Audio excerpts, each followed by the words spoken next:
purchased this property, opened it up as the Primrose Country Club. This room here was the casino. So it was a proper casino. They had slot machines, poker tables, roulette tables, all of that jazz that you find out in Vegas. They had it in this room. It was illegal, of course. The gambling was illegal, and the club would get raided quite often. But this corner here, we call it the creepy corner,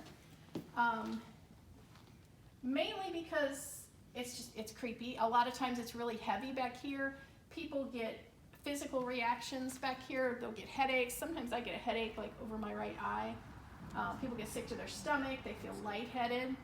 It's just a creepy corner.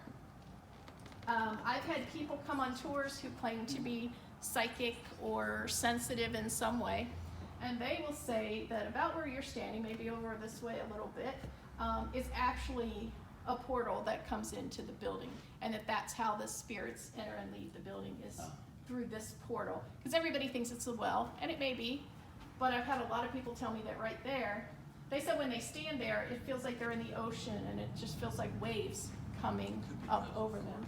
And this is just Could be.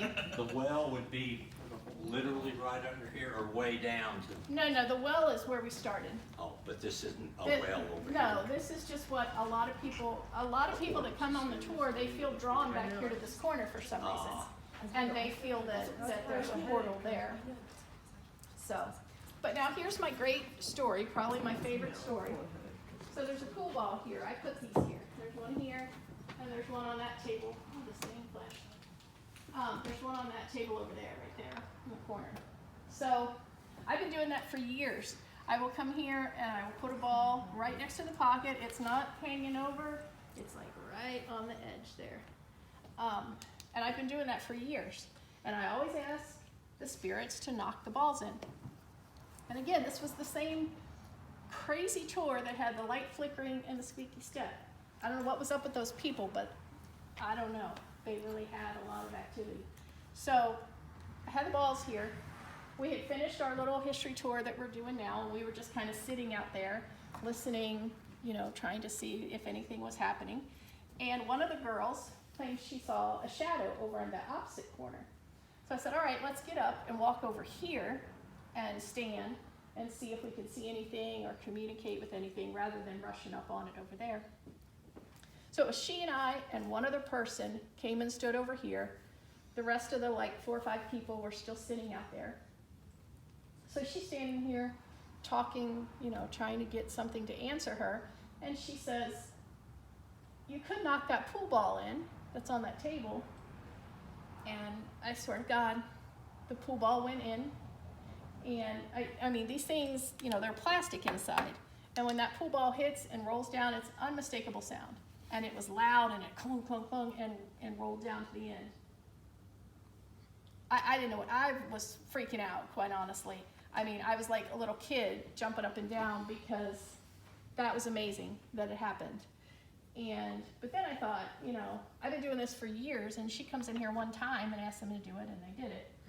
But regardless, it was still cool. It was still amazing. So I still put the pool balls out. I still ask for them to knock them in. It hasn't happened again. And for the record, there was nobody standing over there, nobody walking around. I mean, and even if you these tables, I mean, They're probably bolted. yeah, they don't move, and it's not going to move the ball. So yeah, that's my great story with the pool ball. So back to the history real quick, and then we'll be done with history. So Buck opened this up as the Primrose Country Club.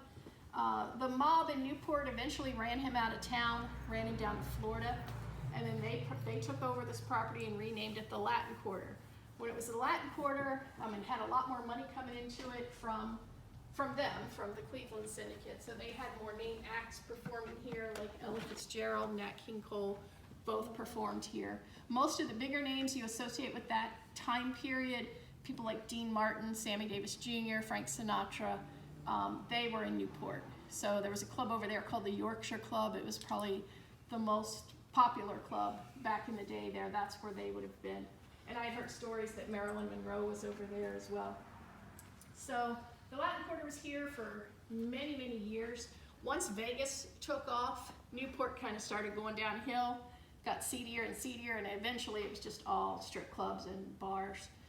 All of the fancy nightclub type shows were gone.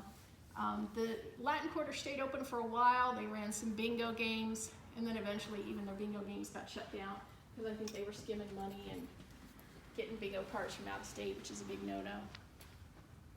And then after that, it was empty for a couple years. It reopened as a biker bar called the Hard Rock. They also nicknamed it the Bloody Bucket, simply because it was so violent. There were always fights here. There were 2 people that were shot in the parking lot and died from their gunshot wounds. So those are 2 more deaths that have happened here. And those are the ones we know about. I mean, you have to remember, in the late 30s or early 40s, late 40s, this was a mob-owned club. And you know some stuff went down here. I mean, and they didn't keep records of it. They didn't, keep a list of people they had killed. So there could be countless other people that were killed here that, we just don't know about. So the biker bar was open for a couple years. The city of Newport eventually shut it down. Building sat empty again, and then Bobby purchased it in 1978, and he's been here ever since. And that's the end of my history. Bobby still performs here, by the way, every Friday and Saturday at 10 o'clock. He's on stage, and this place is jumping on the weekends for sure. So let me show you another room here.